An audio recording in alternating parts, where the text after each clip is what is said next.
बिस्मिल्लाहिर्रहमानिर्रहीम। अस्सलामुअलैकुम दोस्तों, मैं अमजद अली हैदरी ज़ुहान किचन गार्डन में वेलकम कहता हूँ।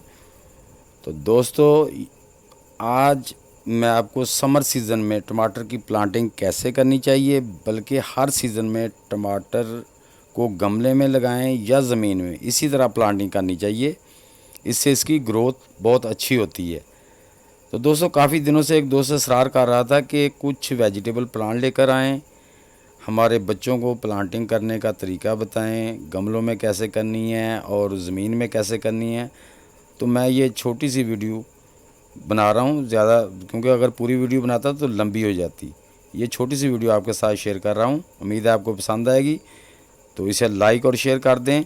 नए दोस्त इसे लाइक, शेयर और सब्सक्राइब करके बेल आइकन को ज़रूर दबा दें ताकि हर नई वीडियो की इतला आप तक पहुंच सके। तो दोस्तों, प्रोसेस शुरू करते हैं। बस जो हमने गमलों में प्लांटिंग करनी थी वो कर दी है। तो मैंने इसलिए सारी वीडियो नहीं बनाई कि वीडियो बहुत लंबी हो जाएगी। अब जो ज़मीन में थी ना, उनके जो लान की साइड में जगह है वहाँ पे, और यहाँ पे ये टमाटर का मैं प्लांट लगा रहा हूँ। ये इसलिए लगा रहा हूँ, यहाँ पे 3-4 घंटे की धूप आती है, उसके बाद ये शेडी एरिया है, क्योंकि गर्मियों में टमाटर जो फुल धूप में ज़रा अच्छा सर्वाइव नहीं करते। तो सबसे पहले ये देखें, आपने उसके जो घास घूस थी मैंने उसको अच्छी तरह से तकरीबन 8-9 इंच तक उसको ज़मीन को ढीला करके वो सारा घास फूस इसमें से निकाल लिया है। आपने भी इसी तरह आप ज़मीन में निकाल रहे हैं, ये देखें मैंने दिखा रहा हूँ, ये सारा घास फूस निकाल देना अच्छी तरह। और बाद में मैंने बच्चों से कहा कि ये साइड में भी जो है ना, ये क्यारी को साफ़ कर दें, जितना भी घास फूस है वो निकाल दें। अब मेन मकसद है प्लांट कैसे लगाना है।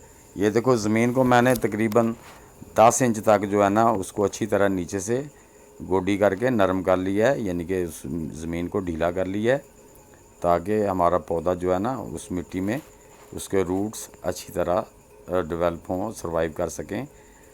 तो अब ये देखें, मेरे प्लांट की तकरीबन हाइट 1 फुट है। तो हम अब इसको लगाना कैसे है, ये देखो हमने लगा लिया। हम इसको थोड़ा दोस्तों लिटा के लगाएंगे। लिटा के लगाने का फ़ायदा ये होता है कि जब हम उसको तकरीबन 5-6 इंच और मिट्टी में दबा देंगे, तो जहाँ जहाँ पे पत्ता होता है ना, वहाँ वो पत्ते मैंने काट दिए हैं, वहाँ से इसके रूट्स निकल आते हैं, नए रूट्स निकल आते हैं। नीचे वाले मेन रूट भी रहेंगे, ऊपर से नए रूट भी निकल आएंगे। तो पौधे को ज़्यादा रूट्स खुराक देंगे और उससे पौधा अच्छी ग्रोथ करेगा। आप अगर गमले में भी लगा रहे हैं तो इसी तरह थोड़ा सा लिटा के लगाएं। तो उससे ये होता है कि ये देखें, मैंने ये दिखा रहा हूँ मैं दोबारा आपको। ये तकरीबन मैंने 5 इंच जो है ना वो ज़मीन में दबा दिया है, ताकि उसके वहाँ से मेन रूट के अलावा जो ऊपर जड़ें होती हैं इसके, उसमें भी रूट निकल आते हैं, जिससे प्लांट जो है ना वो ज़्यादा ग्रोथ और हेल्दी होता है। तो दोस्तों, आप भी इस तरह लगा लें। गर्मियों में ज़रा टमाटर के पौधे जो है ना वो शेडी एरिया में ज़्यादा अच्छी तरह सर्वाइव करते हैं। अब हमें इस प्लांट को जो ज़मीन में लगाया है, तकरीबन हम 2-3 लीटर पानी दे देंगे। तो दोस्तों, उम्मीद है मेरी ये वीडियो आपको अच्छी लगी होगी। अगर अच्छी लगी है तो कमेंट बॉक्स में ज़रूर लिखना। तो दोस्तों, मिलते हैं इंशाल्लाह नेक्स्ट वीडियो के साथ। तब तक के लिए आप सब दोस्तों को अल्लाह हाफिज़।